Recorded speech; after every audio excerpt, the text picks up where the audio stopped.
दोस्तों रोजाना हम अपनी जिंदगी में कुछ न कुछ तो खरीदते हैं या बेचते हैं। पैसों का लेन देन डेली हमें करना ही पड़ता है। इसके बगैर जीवन जीना ही मुश्किल है, क्योंकि परिवर्तन ही तो जिंदगी का दूसरा नाम है। और ऐसे में आप भी अगर पैसों से जुड़े कोई ट्रांजेक्शन करते हो तो यहाँ पर 10 ऐसी इंपोर्टेंट बातें हैं। इस तरह के 10 ट्रांजेक्शन करते दौरान आपको कुछ सावधानियां रखनी चाहिए, अन्यथा इनकम टैक्स डिपार्टमेंट का नोटिस आपके घर पर आ सकता है। यहाँ पर बहुत ही महत्वपूर्ण जानकारियां दोस्तों, चाहे आप अपनी जिंदगी में कोई भी प्रॉपर्टी लेते हो या बेचते हो, तो पैसा इन्वेस्ट करते हो या पैसा आपके पास आता है ऐसी सिचुएशन में, चाहे आप क्रेडिट कार्ड का इस्तेमाल करते हो, चाहे आप विदेश घूमने जाते हो, चाहे कहीं पर भी आप पैसों का इन्वेस्टमेंट करते हो, कंपनी के शेयर खरीदते हो, शेयर मार्केट में इन्वेस्ट डालते हो, म्यूचुअल फंड में इन्वेस्ट डालते हो, बैंक खाते से, करंट अकाउंट से, सेविंग अकाउंट से कैश निकालते हो, कैश जमा कराते हो, एटीएम का इस्तेमाल कितना करते हो, अगर आप गाड़ी, कार, बाइक, मोटरसाइकिल खरीदते हो या बेचते हो, इन सभी में आपको कुछ खास बातों का जरूर ध्यान रखना चाहिए डेली लाइफ में, है ना, वरना फिर आपको दिक्कत हो सकती है। मुझे मत कहना फिर। Then let's know important information about IT department. तो आइए जानते हैं उन 10 ट्रांजेक्शन के बारे में। दरअसल आपको पता होगा कि हाल ही में पिछले कुछ समय से जब से हमारे देश में डीमोनेटाइजेशन हुआ, यानी कि नोटबंदी हुई, उसके बाद से डिजिटल ट्रांजेक्शन को बढ़ावा देने के लिए मोदी सरकार ने तमाम उपाय भी किए हैं। और कहीं ना कहीं देखा जाए तो इन डिजिटल ट्रांजेक्शन के जरिए कुछ फ्रॉड काफी हद तक कम हुए हैं। ब्लैक मनी, 2 नंबरी पैसा, 2 नंबरी कामों में काफी गिरावट भी हमें देखने को मिली है।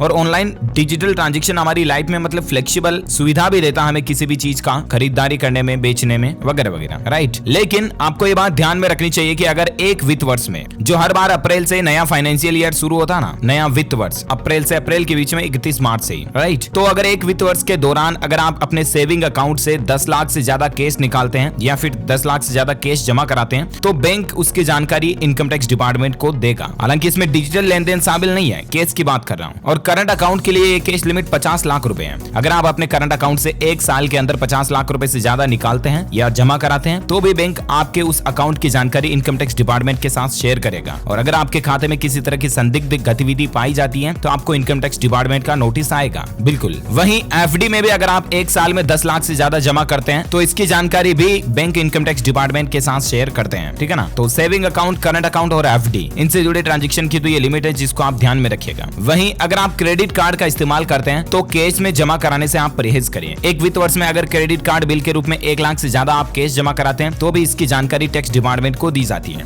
अगर क्रेडिट कार्ड का बिल 1 साल में 10 लाख से ज्यादा हो जाता है तो भी टैक्स विभाग आपको नोटिस जारी कर सकता है, ठीक है। वहीं बात करें डीडी की, डिमांड ड्राफ्ट जो होता है ना, उसमें भी अगर 1 साल में 10 लाख से ज्यादा आप कैश की डीडी बनवाते हो तो भी इनकम टैक्स डिपार्टमेंट आपको ट्रैक कर सकता है। हालांकि बैंक आपको इसके लिए पैन कार्ड की जानकारी देने के लिए आपको कहेगा, जो कि कंपलसरी है। अच्छा, इसके अलावा अगली जरूरी बात है, अगर आप कहीं इन्वेस्टमेंट कर रहे हो ऑनलाइन शेयर मार्केट वगैरह में, किसी कंपनी के शेयर खरीद रहे हो, तो 1 साल में अगर आप शेयर में 10 लाख से ज्यादा निवेश करते हो तो भी वो शेयर जिस कंपनी से आप परचेज करोगे ना, वो कंपनी आपकी जानकारी इनकम टैक्स डिपार्टमेंट को देगी। इसमें चाहे आप कंपनी में ऑनलाइन पैसा लगाओ चाहे आप ऑफलाइन लगाओ, 10 लाख से ज्यादा अगर आप किसी म्यूचुअल फंड में, शेयर में निवेश कर रहे हैं तो आपके ट्रांजेक्शन को आईटीआर डिपार्टमेंट ट्रैक कर सकता है। वहीं अगर आप विदेश घूमने जाते हो, 1 साल में अगर आप विदेशी टूर पर 10 लाख रुपए से ज्यादा खर्च करते हो तो ऐसे खर्चों की जानकारी भी इनकम टैक्स डिपार्टमेंट नजर रखता है, ठीक है ना। तो फॉरेन विजिट में आप 10 लाख से ज्यादा एक्सपेंसेस कर रहे हो तो जरा संभल के। वहीं रियल स्टेट में अगर आप 1 साल में 30 लाख से ज्यादा निवेश करते हो, रियल स्टेट बोले तो प्रॉपर्टीज वगैरह में, हाउस बिल्डिंग वगैरह में, अगर आप 1 साल में 30 लाख से ज्यादा इन्वेस्टमेंट करते हो ना, तो फिर रजिस्ट्रार जो होते हैं ना, ये जमीन की रजिस्ट्री कराने वाले, जो नाम पता प्लॉट वगैरह के करने वाले डिपार्टमेंट जो होते हैं ना, ये आपकी जानकारी टैक्स डिपार्टमेंट को देंगे। इसमें कैश और डिजिटल दोनों ही तरह के ट्रांजेक्शन शामिल है। अच्छा, इसके अलावा अगर आप कोई सर्विस यूज करते हो या कोई प्रोडक्ट खरीदते हो तो 2 लाख से ज्यादा कैश में लेन देन आप नहीं कर सकते हैं। अगर 2 लाख से ज्यादा की आप ज्वेलरी खरीदते हो, सोने चांदी की ज्वेलरी, तो उन ज्वेलर्स को भी आपकी इंफॉर्मेशन टैक्स डिपार्टमेंट को देना जरूरी होता है। उसी तरह से अगर आप कोई कार खरीदते हो, 2 लाख से ज्यादा कार खरीदने में अगर आप कैश देते हो तो कार डीलर कंपनी आपकी सूचना इनकम टैक्स डिपार्टमेंट को देगी। तो इस तरह से आप समझ गए होंगे दोस्तों की जिंदगी में मतलब किसी भी तरह का बड़ा एक्सपेंसेस अगर आप कर रहे हो, बड़ी कोई सर्विस यूज कर रहे हो, बड़ा कोई प्रोडक्ट खरीद रहे हो, तो 2 लाख से ज्यादा तो उसमें कैश कभी आपको देना ही नहीं है। बाकी हर एक डिपार्टमेंट, हर एक कंपनी जिससे आप 2 लाख से ज्यादा कैश का लेन देन कर रहे हो तो वो आपकी जानकारी आईटीआर डिपार्टमेंट के साथ शेयर करेगा, ठीक है ना।